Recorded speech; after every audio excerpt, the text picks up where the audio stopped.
দেখেন বন্ধুরা, একজন চাচি তার ফ্যামিলি সাইডে এসে ফাঁকে ফাঁকে ভালো কথা বলতেছে, ফাঁকে ফাঁকে আবার মাথায় তার সমস্যা আছে।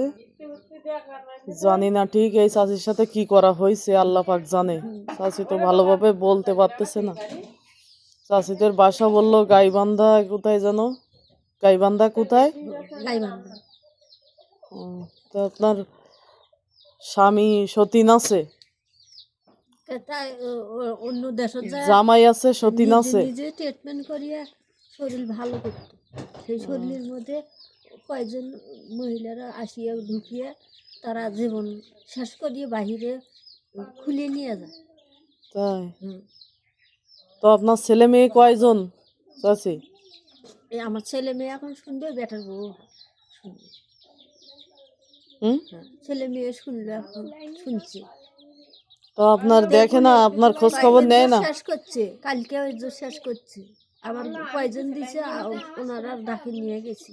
ওই খফিলের বাড়ি বুড়ি ভাই বউ, তাই ডাকে নিয়ে যা ভাত ডাকে জমিনে আবাদ করছি। সে হিন্দু তোমার ঘরের মধ্যে তো ওনার আবার জমিতে আবাদও করতেন। আবাদ করার জন্য ওইদিকে আরো বিখ্যাত বেশি। ছেলে ধান চাল নিয়ে আসতেছি, এক জায়গায় থাকবো না নির্দিষ্টভাবে, ওই যে থাকতে করলে 2 দিন 3 দিন ওখানে থাকলেই বাড়ি পাওয়া যাবে।